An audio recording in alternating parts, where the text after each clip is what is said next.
এটা খাবিস। একটা কুকুরের হুঁশ আছে যে সিগারেট খাওয়া যায় না, সেটা তুমি খাও। রাসূল সাল্লাল্লাহু আলাইহি ওয়াসাল্লাম বলছেন পৃথিবীতে আশ্চর্য একটা পাপ মাদক সেবন করা। কোনো পাপকে আল্লাহ রাসূল সাল্লাল্লাহু আলাইহি ওয়াসাল্লাম জুতা দিয়ে পিটাননি। জুতা দিয়ে পিটানো এর চাইতে অপমান হতে পারে না। রাসূল সাল্লাল্লাহু আলাইহি ওয়াসাল্লাম মদখুরকে ধরতেন আর 40টা জুতার বাড়ি দিতেন। বর্তমানে যদি ইসলামী শরিয়া থাকতো তাহলে যত হারামখুর, এই বিড়িখুর, সিগারেটখুর, গাঁজাখুর, ইয়াবাখুর, এদেরকে ধরে ধরে কয়টা করে জুতা পিটা করা হতো? 40টা করে। আপনার এই ময়মনসিংহের এই সদর আপনি তালাশ করেন, আপনার যত সিগারেটখুর আছে, এই যত সিগারেটখুর, এরা কিন্তু কেউ মূর্খ নয়। বর্তমান সমাজে যার ডিগ্রি যত বেশি, এর গাঁজার পাওয়ার তত বেশি।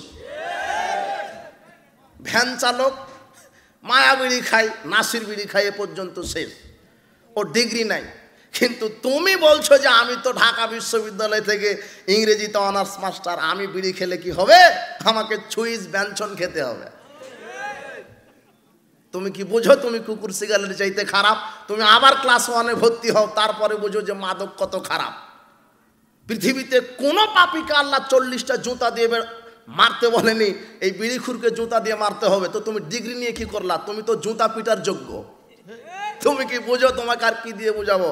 যেটা এমন একটা খাবার টয়লেটেও চলে, সেটা তুমি খাও। যেটা এমন একটা খাবার রাসূল সাল্লাল্লাহু আলাইহি ওয়াসাল্লাম বলছেন মান শারবাল খামরা সাকিরা লাম তুকবালু সালাতুন আরবানা সাবাহান।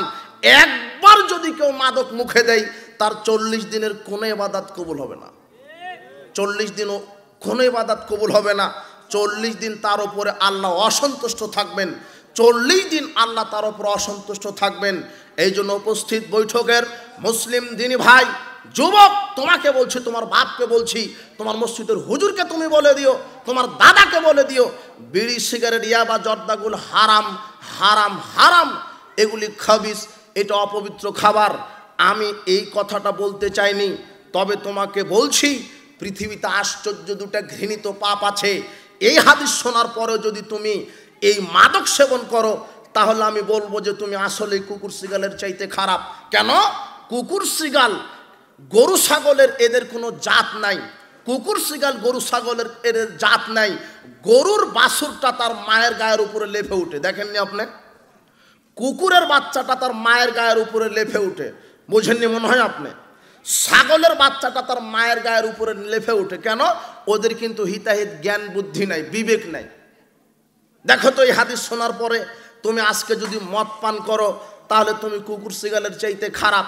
দেখো তো হাদিসটা কত কত কত একেবারেই গতিশীল হাদিস, তোমাকে হেদায়েতের রাস্তায় ফিরিয়ে আনার জন্য। রাসূল সাল্লাল্লাহু আলাইহি ওয়াসাল্লাম বলছেন পৃথিবীতে আশ্চর্য দুটা ঘৃণিত পাপ আছে, এর মতো ঘৃণিত পাপ আর নাই। তার একটা হলো সুদ, আর দ্বিতীয় হলো, এখন তোমার কাছে আসছি, তোমার বাপকে বলো, তোমার মসজিদের হুজুরকে বলো। রাসূল সাল্লাল্লাহু আলাইহি ওয়াসাল্লাম বলছেন মান শারাবাল খামরা, যে ব্যক্তি নেশাদার দ্রব্য পান করলো, ইয়াবা, গুল, ফেন্সিডিল, মদ, গাঁজা, তারি, চর্স, হাসিস, বিড়ি, সিগারেট, জর্দা, আলাপাতা, যেটা মদ, যার ভিতরে নেশা আছে, ওটা যে ব্যক্তি একবার মুখে দিল, আকবারিল কাবায়ের, সে কাবিরা গুনাহ করলো। রাসূল সাল্লাল্লাহু আলাইহি ওয়াসাল্লাম বলছেন আল খামরু উম্মুল ফাওয়াহিশ, এগুলি মদ পান করা অশ্লীল কাজের মাথা। মদ পান করা অশ্লীল কাজের মাথা। ফামান শারবাহা, যে ব্যক্তি একবার মদ মুখে দিল, সে বড় পাপ করলো। একবার যে ব্যক্তি মদ মুখে দিল, সে বড় পাপ করলো। পাপটা কি? ওয়াকা আলা উম্মিহি ওয়া খালাতিহি ওয়া আম্মাতিহি, যে ব্যক্তি একবার সিগারেট মুখে দিবে, একবার জর্দা মুখে দিবে, একবার সিগারেট, জর্দা, গুল, ফেন্সিডিল, ইয়াবা, মাদক মুখে দিবে, যে ব্যক্তি একবার মাদক মুখে দিল, উম্মি ওয়া আম্মাতিহি ওয়া খালাতিহি, ওয়া কালা উম্মি ওয়া আম্মাতি ওয়া খালাতিহি, যে ব্যক্তি একবার, আবার বুঝেন, এই যুবক তুমি বুঝো হাদিসটা, দেখো কত তোমাকে কিভাবে বলছেন হাদিস তোমাকে হেদায়েত দেওয়ার জন্য। একবার যে ব্যক্তি মদ মুখে দিল, সে যেন তার মা, খালা, ফুপুর সাথে জেনা করলো। সুদ খেলে শুধু মায়ের সাথে জেনা হয়, সুদ খেলে কার সাথে জেনা হয়? শুধু মায়ের সাথে। আর মদ আশ্চর্য একটা পাপ, মদ মুখে দিলে শুধু মা নয়, আরো দুজন নারী আছে, বলো তো সেটাকে? খালা, ফুপু। তুমি কি বুঝো এদের সাথে বিবাহ হারাম তোমার? তার মানে তুমি নিজের স্ত্রীর সাথে যা করো সেটা তোমার মা, খালা, ফুপুর সাথে করলে যেই পাপ হয়, সিগারেট মুখে দিলে সেই পাপ হয়। আমি তোমাকে মনে হয় বোঝাতে পারলাম না হাদিস। সেটা তুমি খাও, তোমার বাপ খাই, তোমরা কত বড় খারাপ। আজকে তুমি তওবা করে উঠো। এগুলি বলতে চাইনি, বলছিলাম আকীদা মানহাজ। যদিও এবারতে এসেছে যে মানুষ ইহুদি খ্রিস্টান যদি জেনা করে, আমার মুসলিম উম্মত জেনা করবে। হাদিসের ব্যাখ্যা তুমি বুঝতে পারলে? তার মানে যারা সুদখোর আর যারা মদখোর, এরা মা, খালা, ফুপুর সাথে কি করছে? বুঝেননি মনে হয়। বুঝবেন কি করে? সিগারেট তো তোমার পকেটে আছে, তুমি কি এখন বুঝতে পারো?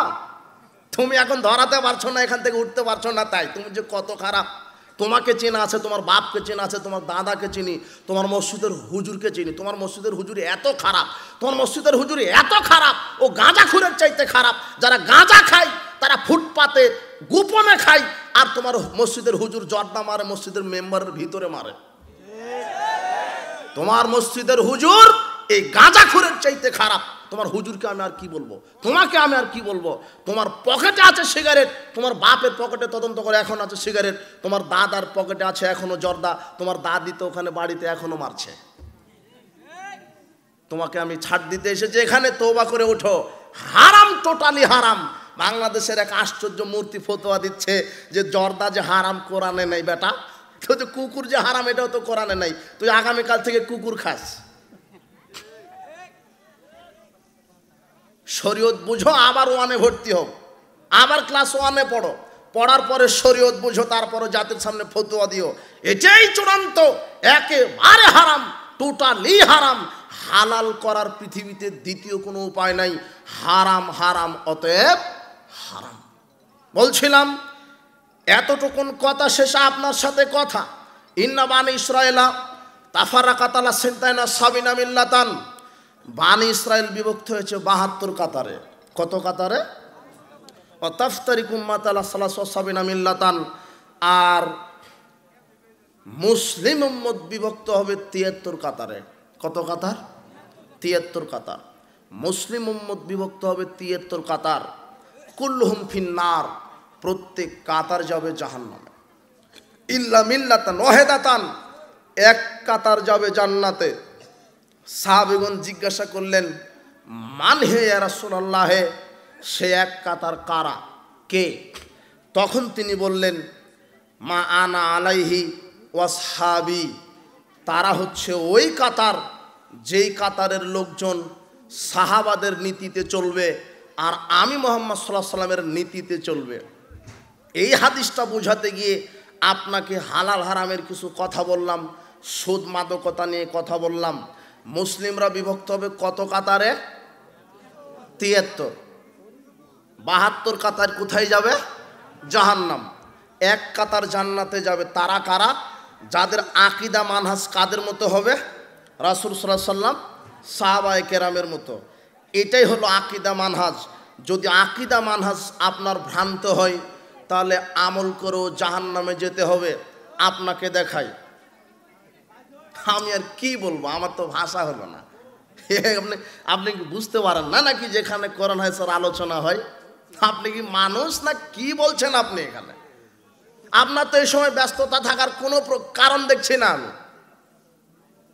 এখন রাত 11:30 বেজে গেছে, এখন তো কোনো ব্যস্ততা থাকবে না। দোকানপাট থাকলে দোকানের ব্যবসায়িক তারাও দোকান বন্ধ করে বসতে হবে যদি আপনি মানুষ হন।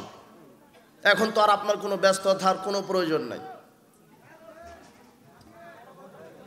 যারা আছেন কন্ট্রোল করেন, আমি সালাম দিয়ে নেমে চলে যাব যে কোনো সময়। আমি আপনার এখানে গোলামি করতে আসিনি, তো ফাজলামি করেন আপনি। বলছিলাম যে আকীদা মানহাজ, আকীদা মানহাজটা যদি আপনার সাহাবাদের সাথে মিল খায় তাহলে জান্নাত হবে। আর যদি আকীদা মানহাজ মিল না খায় সাহাবাদের সাথে, তাহলে জান্নাত হবে না। এখন আপনি বুখারীর 5058 নম্বর হাদিস খুলেন, 5058 নম্বর হাদিস। আমি যে বলছি যে সালাত সিয়াম আদায় করেও জাহান্নামে যাবে যদি আকীদা মানহাজ কি না হয়, ঠিক না হয়। তো এই হাদিসটা পড়েন, আপনার হুজুরকে পড়তে বলেন। 5058 নম্বর হাদিস। আকীদা মানহাজকে তুমি গালি দাও বেটা, থামো, তোমাকে একটু পর তোমাকে কথা বলছি। তুমি আকীদা মানহাজকে গালি দিয়েছো তাই না, তোমাকে আবার ক্লাস 1-এ পড়তে হবে। শোনো, 5058 নম্বর হাদিস। আবু সাঈদ খুদরি রাদিয়াল্লাহু আনহু বলছেন, রাসূল সাল্লাল্লাহু আলাইহি সাল্লাম বলেছেন, ইয়াখরুজু ফিকুম কওমুন, শোনো, তোমাদের উপরে কিছু জাতি বাইর হবে, কওম বের হবে, তাহকিরুনা সালাতাকুম মা সালাতিহিম, তোমাদের সালাতকে তাদের সালাতের তুলনায় তুচ্ছ মনে করবে। তার মানে তারা আমাদের চাইতে বেশি বেশি সালাত আদায় করবে। 8 রাকাতে হবে না, 42 রাকাত পড়া লাগবে। 8 রাকাতে হবে না, ও 42 রাকাত পড়বে। বলছে যে 42 রাকাতও চলবে। দলিল সালাতুল লাইল মাসনা মাসনা, রাতের সালাত 2 করে, তো 42 রাকাত বেটা 2 করে মুহাম্মদ সাল্লাল্লাহু আলাইহি ওয়াসাল্লাম কত পড়েছেন সেটা তোমাকে পড়তে হবে। সর্বশেষে মানহাজটা আমি আপনাকে বুঝাবো, আপনার ধৈর্য আমি কামনা করছি। এবার বিশৃঙ্খলা হলে আপনি বুঝতে পারবেন না। মানহাজটা শিখে এখান থেকে উঠবেন ইনশাআল্লাহ। বলছিলাম রাসূল সাল্লাল্লাহু আলাইহি ওয়াসাল্লাম বলছেন যে কিছু কম তোমাদের ভিতরে বাহির হবে যারা তোমাদের সালাতকে তুচ্ছ মনে করবে তাদের সালাতের তুলনায়। ও সিয়ামাকুম মা সিয়ামিহিম, তোমাদের সিয়ামকে তুচ্ছ মনে করবে তাদের সিয়ামের তুলনায়। ও আমালাকুম মা আমালিহিম, তোমাদের আমলকে তুচ্ছ মনে করবে তাদের আমলের তুলনায়। ইয়াকরাউনাল কোরআন, তারা কোরআন তেলাওয়াত করবে। লা ইউজাইজু হানাজিরাহুম, কণ্ঠনালী পার হবে না। তারা কোরআন তেলাওয়াত করবে, তারা সালাত আদায় করবে, তারা সিয়াম পালন করবে, তারা হজ পালন করবে। ইয়ামরুকুনা মিনাদ-দ্বীন, তারা ইসলাম থেকে বের হবে। কামা ইয়ামরুকুস সাহমু মিনার রামিয়া, যেইভাবে শিকার ভেদ করে তীর বের হয়ে যায়। শোনেন, আপনাকে বলছি হাদিসটা 5000। এই বাচ্চা, আশ্চর্য কথা,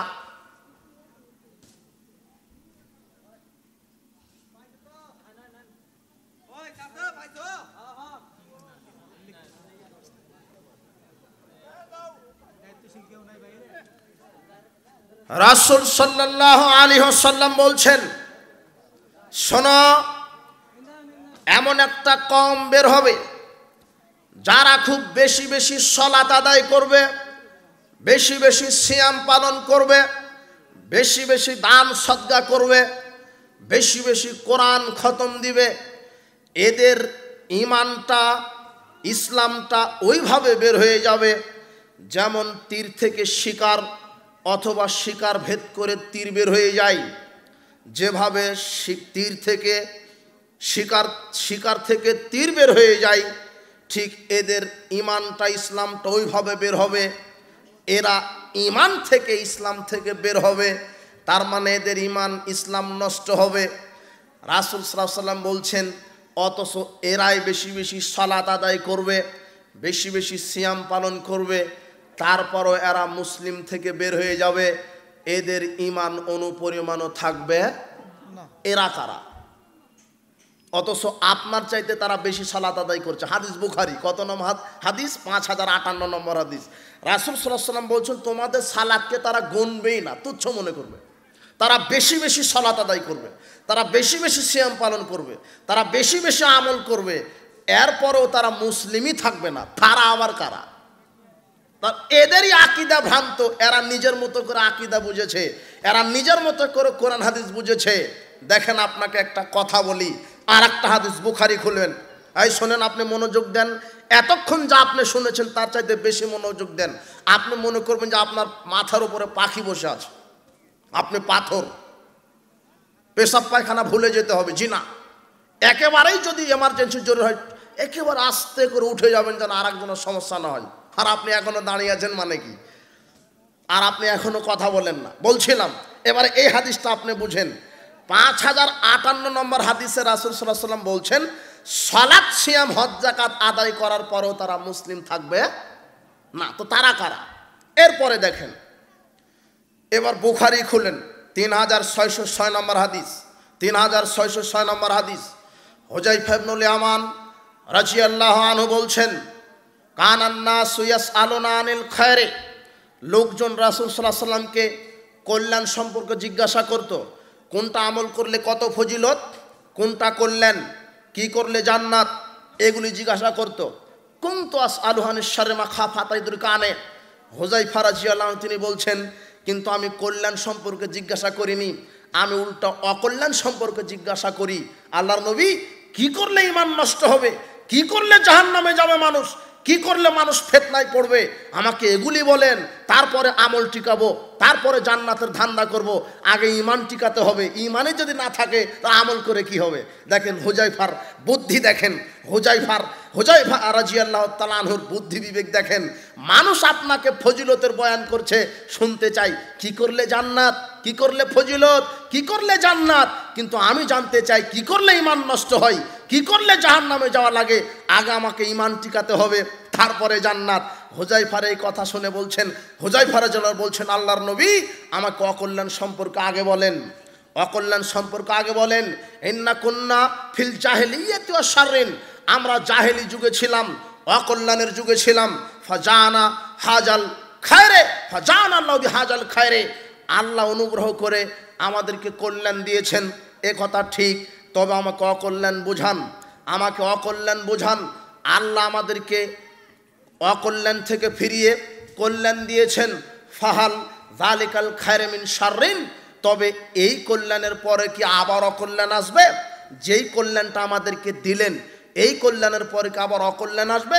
তিনি বলছেন হ্যাঁ আসবে। এরপর আবার জিজ্ঞাসা করলেন যে যেই অকল্যাণ আসবে ওই অকল্যাণের করে আবার কি কল্যাণ আসবে? তখন তিনি বলছেন হ্যাঁ, নাম, হ্যাঁ আসবে। অফি দাখানুন, সেটা হবে ঘোলাটা, সেই কল্যাণ হবে ঘোলাটা, সেই ইসলাম হবে ঘোলাটা, মানুষের ঈমান হবে ঘোলাটা। তখন হুযায়ফা ইবনুল ইয়ামান বলছেন, ওয়ামা দাখানুহু, আমি তো বুঝতে পারলাম না ঘোলাটা ইসলাম কি জিনিস, অস্পষ্ট ইসলাম, ঘোলাটা ঈমান, ঘোলাটা ইসলাম, এটা তো আমি বুঝতে পারলাম না। তখন তিনি বলছেন, কওমুন ইয়াহদুনা বিগাইরি হাদি, মানুষ চলাচল করবে আমার নীতির বাহিরে। তারিফু মিনহুম মা তুনকিরু, মানুষ যেই সমাজে থাকবে ওই সমাজে মানুষের ভিতরে ভালো কিছু থাকবে, মন্দ কিছু থাকবে, ভালোও থাকবে মন্দও থাকবে। তখন হুযায়ফা রাদিয়াল্লাহু আনহু বলছেন, আচ্ছা ঠিক আছে, এই ঘোলাটা কল্যাণের পরে আবার কি অকল্যাণ আসবে? এবারে রাসূল সাল্লাল্লাহু আলাইহি ওয়াসাল্লামের ভাষা দেখেন,